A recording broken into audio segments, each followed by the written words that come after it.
Hola, hola, ¿qué tal? ¿Cómo están? Para mí es un inmenso honor, un grandísimo placer estar aquí con ustedes, acompañándoles en este evento en el marco del aniversario de Ciudad Guayana y dando esta discusión sobre ciudades en una serie de conferencias extraordinarias. Realmente me siento honrado de poder estar acompañando a gente tan talentosa y que se ha dedicado y le han puesto tanto tiempo y tanta energía y tantos años de investigación a pensar y entender mejor cómo hacemos que las ciudades funcionen de una manera mucho más adecuada. Antes de iniciar, yo sí quiero profundamente agradecer a Humberto Galvis, al doctor Galvis, por este acompañamiento, por esta lucha académica y política, inclusive por hacer que estos temas sean prioritarios en la agenda pública, que sean prioritarios en la agenda política. Humberto, de verdad para mí es un inmenso honor, un grandísimo placer, de verdad, poder, bueno, compartir espacios de discusión políticos y académicos contigo. Eh, Ahora, para avanzar, que tenemos poquito tiempo, yo les voy a hablar de regeneración urbana inclusiva. ¿Qué es regeneración urbana inclusiva? Es un nuevo paradigma, si se quiere, en términos de vivienda y hábitat, que es el tema de mi investigación, el tema al que le he dedicado a pensar. Y parte de una pregunta, que es ahí donde entra mi investigación, si se quiere, de por qué tenemos ciudades tan desiguales, que realmente es así, que tenemos unos espacios de las ciudades donde hay realmente a ver, en Venezuela ahorita entendemos y sabemos que estamos en una situación complicada a nivel de servicios públicos en todos lados. Y bueno, y pare usted de contar la cantidad de problemas que tenemos, pero tenemos ciudades duales, ¿no? Y eso es lo primero que hay que reconocer. Tenemos una parte de la ciudad que ha sido, que es lo que académicamente se denomina como, sí, la parte formal, la ciudad formal. Y tenemos otra parte de la ciudad que ha sido, que hay que brindarle apoyo, soporte y generar integración, que ha sido autoconstruida, que pues, lo denominan asentamientos espontáneos o asentamientos informales, y a mí me gusta también mucho la definición que usa la organización Techo, que habla de asentamientos populares, también en modo de reivindicación, ¿no?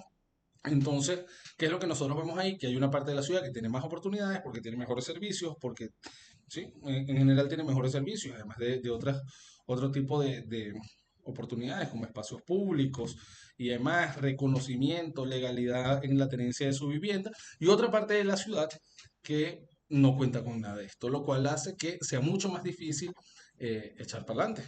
La verdad que esas personas, las personas que viven en un sector popular, que viven en un barrio, bueno, tengan una cantidad de adversidades muy importantes.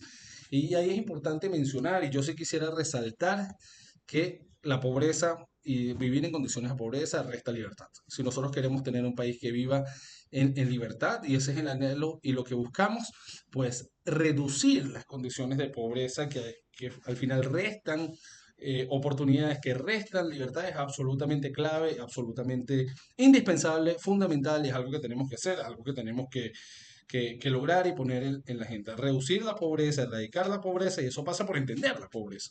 Y entender que la pobreza tiene una cantidad de elementos estructurales que la acompañan. Entonces, en función de eso es que viene esta propuesta de regeneración urbana inclusiva, que la verdad no es más que una sistematización de ideas que realicé como en años de investigación, que la presento en un libro, pero que lo que busca es sistematizar cuáles son las mejores prácticas, lo que ha funcionado y no ha funcionado en Medellín, en Río de Janeiro, en Lagos, en India, en Tailandia, etcétera, ¿no? Y evaluar también y qué ha pasado en otros lugares del mundo, Estados Unidos, Singapur y demás. Entonces, ver qué funciona, qué no funciona, ver cuáles son las recomendaciones académicas que son más pertinentes, que son las más recientes, también cuáles son las recomendaciones de organizaciones como ONU Habitat, y sistematizarlas todas, buscando, bueno, ver cómo, cuál es qué es lo que se tiene que hacer con una mirada de verdad de integración, qué es lo que hay que hacer con nuestros barrios, con nuestros asentamientos populares, con el objetivo de reducir la pobreza, entendiendo que la pobreza tiene una cantidad de fenómenos y que tiene una cantidad de causas estructurales que limitan que las personas puedan, bueno, cumplir con sus objetivos de vida, cumplir con sus sueños. Entonces, entendiendo eso, se plantea regeneración urbana inclusiva, que yo la categoricé finalmente en cuatro líneas de acción y un eje transversal, que ahora se las desarrollaré, pero las líneas de acción tienen que ver con el derecho a la vivienda y a la propiedad, con servicios urbanos, con tema de expansión de capacidades y con espacios públicos. Y el eje transversal tiene que ver con la participación ciudadana. Entonces, bueno, dicho eso, yo creo que nosotros entendemos y lo comentaba, que la pobreza y las ciudades, o la pobreza en las ciudades también es un fenómeno más o menos reciente en la historia del mundo, porque antes la pobreza estaba relacionada a un tema rural, porque las ciudades también significaba muy poco, ¿no? Hace un siglo solo 2 de cada 10 personas vivían en ciudades. Ya para 2007 la cantidad de personas viviendo en la población urbana igualó a la población rural y bueno, y se estima que siguen creciendo, pero entonces según unas proyecciones, también para el año que viene posiblemente tengamos 1.600 millones de personas viviendo en asentamientos irregulares, espontáneos, inadecuados y desprotegidos. Ante eso hay que hacer algo. Si nosotros queremos ciudades que prosperen, si nosotros queremos ciudades sostenibles, si nosotros queremos ciudades que brinden oportunidades, nosotros tenemos que pensar en la ciudad como un todo. La ciudad no es un pedazo nada más de la ciudad, que es el sector, la parte formal, si se quiere, planificada, que esa es la parte que está más sencilla, sino la ciudad como un todo, con la parte que la gente ha construido también con sus manos. Entonces, ¿qué se hace con eso? ¿Qué ha pasado? La tendencia alrededor de esta discusión, este fenómeno que viene a lo mejor desde los 50 para acá, los gobiernos empezaron pensando este tema con una con paradigma o tendencia de simplemente ignorar, entendiendo o presumiendo que el crecimiento económico iba a hacer que se formalizaran las comunidades, las urbanizaciones, las viviendas, que simplemente el crecimiento económico iba a alcanzar a todos y que eso iba a dar oportunidades para que todo el mundo tuviera una vivienda decente, digna. Eso no pasó. La siguiente y segunda corriente de pensamiento fundamentalmente tuvo que ver eh, con ignorar, bueno, no tanto con ignorar, sino con descuidar y también con perseguir, con desalojar, con atacar bueno, los barrios a punta de persecución y desalojar y sal de aquí, etcétera, y eso no funcionó. Y la causa es clara, y aquí me detengo un segundo, que es que eso no solucionaba claramente los problemas de las causas de fondo. O sea, ¿por qué se genera una vivienda autoconstruida y una serie de personas se organizan para ir creando sus viviendas en un lugar en concreto? ¿Por qué pasa eso? Porque hay una demanda de vivienda, porque hay una necesidad de vivir cerca a un asentamiento urbano, porque las ciudades, como hemos venido viendo en esta serie de conferencias, son un mundo de oportunidades y de posibilidades. En las ciudades tienes universidades, servicios, entretenimiento, oportunidades de estudio, mejores servicios de salud, mejores empleos y demás. Entonces hay una necesidad. Simplemente tratar de evitar a toda costa que las personas traten de vivir cerca de la ciudad no soluciona la causa, es simplemente actuar sobre la consecuencia. Entonces obviamente eso no iba a funcionar. Entonces, entramos a una dinámica que tiene que ver, y es lo que dice la literatura académica y que yo defiendo, que es un término en inglés que se llama slum upgrading, un mejoramiento de los sectores populares. Pero antes de avanzar, yo quiero seguir diciendo que no es. Esto, entonces, no es el tema de demoler barrios, ¿ok? Eso no es. Tampoco es buscar fenómenos de gentrificación, pero ahí no me voy a detener y tampoco es porque ese ha sido como el paradigma dominante de la región que ha ido superándose, pero Venezuela sigue siendo durante años y lo era antes del chavismo y lo sigue siendo ahora, que es pensar que la mejor alternativa es crear vivienda pública y eso no es el acercamiento correcto a la situación. ¿Por qué?